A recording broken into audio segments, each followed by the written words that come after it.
Hermana, la comunidad suya es más conocida como la enseñanza. Sí, como El, la enseñanza. el resumido, enseñanza. Sí, sí, porque es una comunidad francesa que nació en 1607 y fue la primera comunidad femenina dedicada a la educación de la mujer.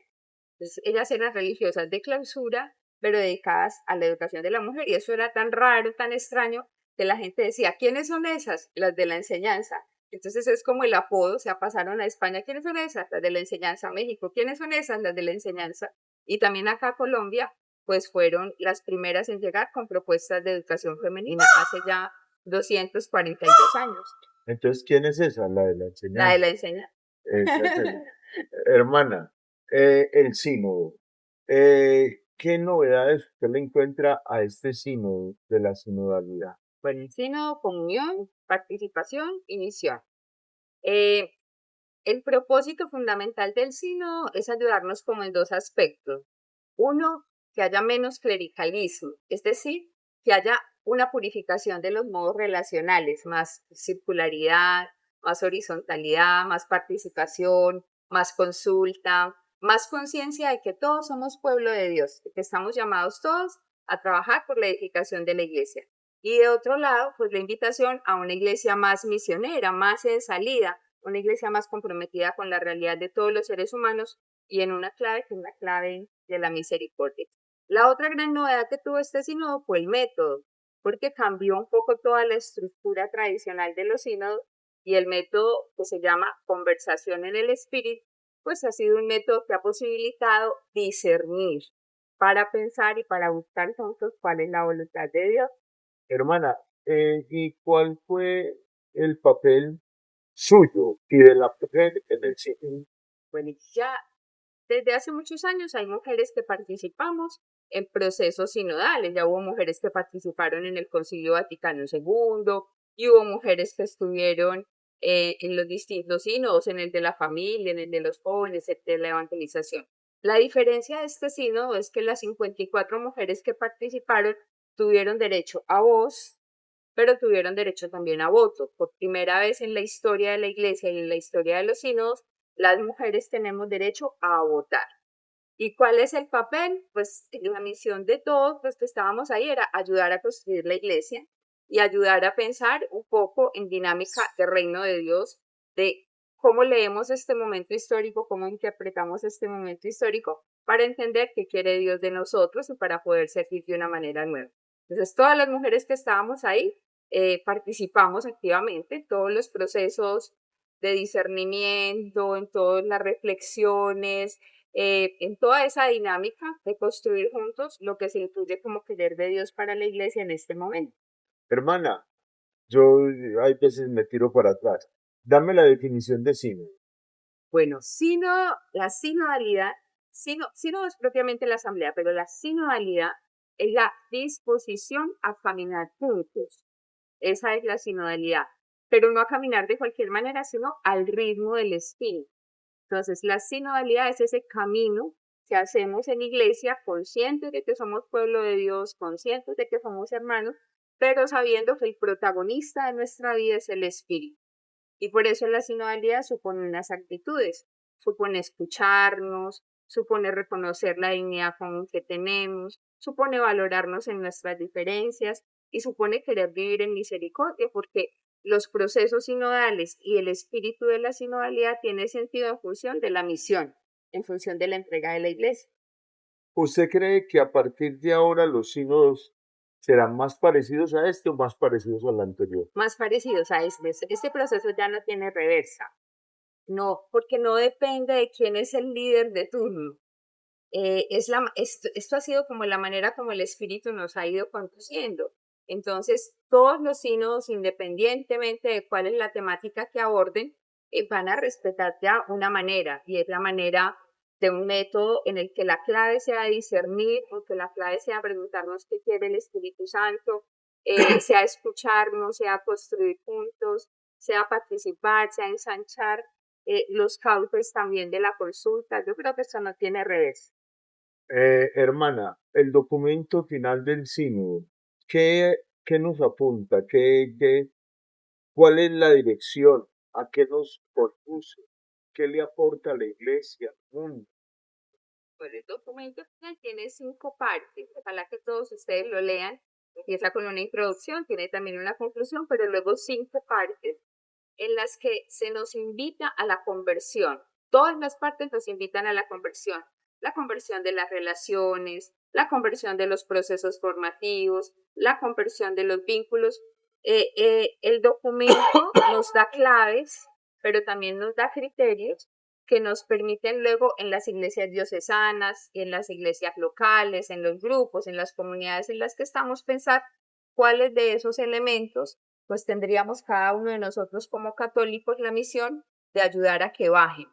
Apunta, por ejemplo, a la necesidad de formarnos para ser mejores testigos, o a la necesidad de que haya más transparencia, o a la importancia de que ensanchemos los consejos pastorales, parroquiales, económicos, o apunta a una llamada fundamental, que es la llamada a la conversión, porque no habrá verdadera reforma si no hay conversión personal.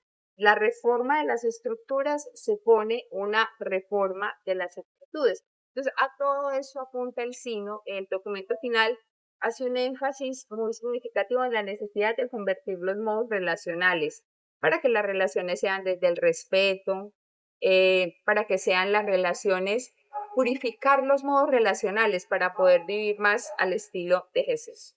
Hermana, eh, el documento del sínodo y el sínodo tiene aplicaciones diferentes para cada continente o es lo mismo para todos. África, Asia, Oceanía, Europa, América. Sí, el documento lo que nos da es como un espíritu y nos da unas líneas. Y ya la tarea en cada continente y en cada iglesia diocesana será bajar ese documento. O sea, ahora estamos en la tercera fase, que es la fase de la recepción del documento. Hace poco se reunió, por ejemplo, la Conferencia Episcopal Colombiana, seguramente pensando cómo van a ayudar los obispos a que el documento baje y permee también la realidad de nuestra iglesia. La iglesia acá en esta diócesis de Apartado tendría la misión de estudiar el documento, de conocerlo y de pensar que ese documento es clave para nosotros. Yo, a partir de lo que me voy aproximando a la realidad de esta diócesis, pienso que es clave todo lo que el documento nos aporta, por ejemplo, en la línea del ministerio de la escucha, de los procesos de reconciliación, porque este sínodo fue muy claro en decir la necesidad que los seres humanos tenemos de hacer procesos reales de reconciliación, de reconstrucción de la paz, todo lo que tiene que ver, por ejemplo, con los procesos de iniciación cristiana, para que la iniciación cristiana no se quede en teoría, sino que realmente suscite y propicie experiencia de Dios. Y cómo hacer esos itinerarios formativos, los itinerarios de la catequesis, cómo crear esas pequeñas comunidades cristianas y fortalecerlas. Entonces, la gran tarea es ahora que en cada continente podamos hacer lo que hicimos en la primera fase. Lo que hicimos es cada continente aportó. En esta tercera fase es cada continente tiene que pensar cómo va a bajar y cómo va a hacer que ese documento permee su realidad. ¿Qué tanto se tuvo en cuenta las opiniones de cada lugar? Porque antes del sínodo hubo unos encuentros, hubo una escucha de mucha gente. Sí. ¿Qué tanto se tuvo en cuenta todo eso que se escuchó, en lo cual participaron muchas personas de nuestra diócesis? ¿Qué tanto se escuchó eso y qué tanto hubo eco de ello en el sínodo, en la asamblea sinodal como tal? Padre, muchísimo. O sea, la materia del discernimiento y la materia de la reflexión era lo que llegaba de las iglesias locales, de las iglesias diocesanas y de las regiones. Entonces, el Instrumentum Laboris, que es un documento que se elabora previo al sínodo, pues es un documento elaborado precisamente recogiendo todas esas escuchas, todos esos aportes que dieron las iglesias locales, las iglesias diocesanas y las iglesias regionales. Entonces es fundamental y eso es lo que yo creo que no va a cambiar ya.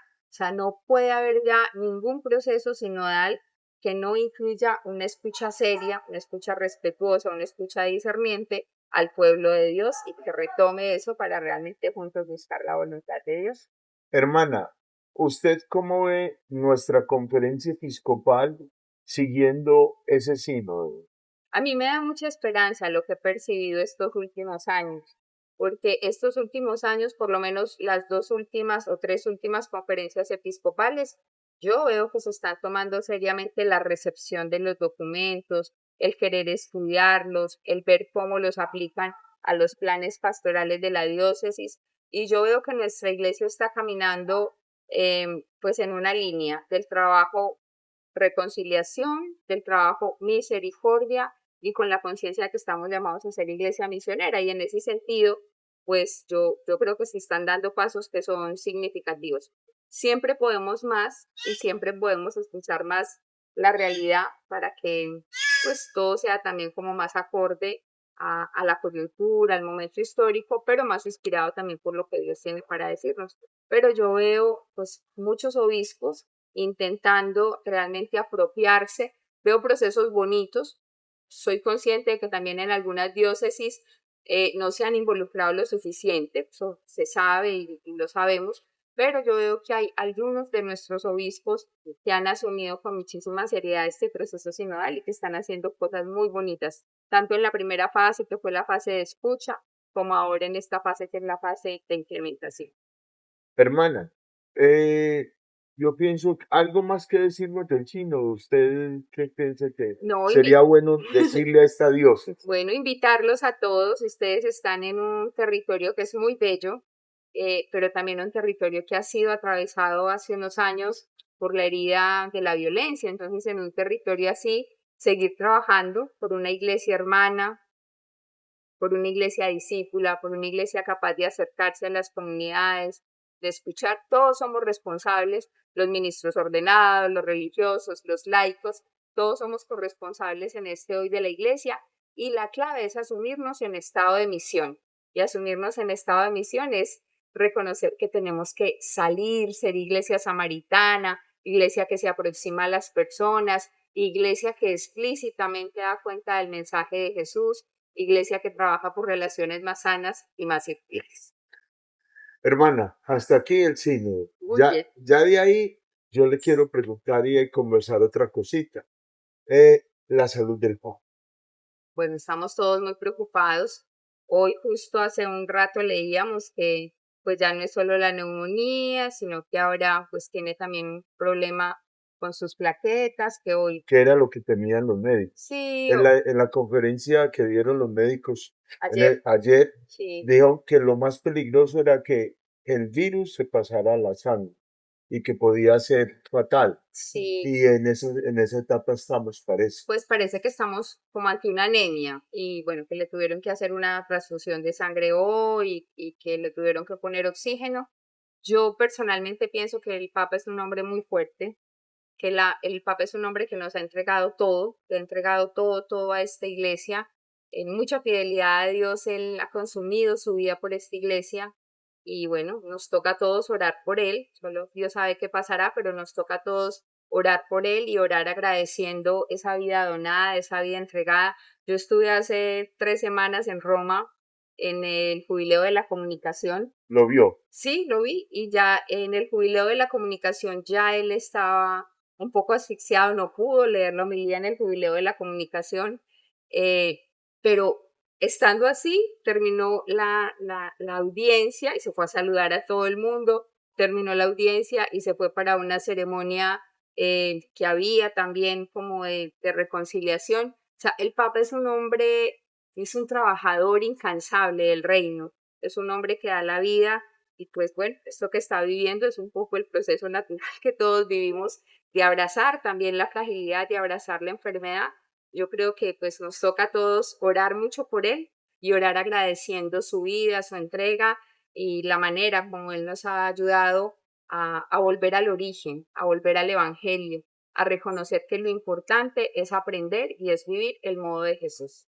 Hermana, sí, es orar no presionando que se haga lo que queramos y no Lo que Dios quiere. lo que Dios quiera y que Sí, aprendamos de todo esto. sí, sí, sí, así como oramos siempre, o sea, yo creo que nunca es pidiéndole a Dios que haga lo que queremos, sino que poniendo en manos de Dios la vida, a los que amamos y pidiéndole que siempre se realice su voluntad, porque esa es la clave de la vida. Hermana, estaremos en un precónclavo. Yo no creo que por ahora no creo, yo creo que estamos en un momento eclesial muy bonito, en un momento en el que están pasando cosas muy significativas en nuestra iglesia. Yo sí creo que estamos en un kairos eclesial, es un momento del espíritu y la vida de la iglesia va fluyendo. Nuestro papa está ahora un poco más frágil, está en un hospital, pero bueno, todos confiamos que con la ayuda de Dios él podrá recuperarse y si no es así, pues ya veremos. Pero por ahora no siento que estemos en precónclave, siento que estamos en este kairos de una iglesia sinodal y de una iglesia en modo jubileo, el jubileo de la esperanza. Vamos a vivir y aprovechar este momento de gracia para que el Señor nos ilumine a todos y especialmente a nuestra diócesis y a la Iglesia Universal, hermano. Dios le pague por sus palabras, por compartir con nosotros, por estar aquí pensando en la iglesia y en esta iglesia particular. A ti, Padre, muchísimas gracias. Nosotros estamos muy felices de estar en esta iglesia diocesana. Creo que varios religiosos del país y de otros lugares de América vendrán en Semana Santa a estar por acá también en la diócesis y para nosotros es motivo de alegría y de esperanza caminar con todos ustedes.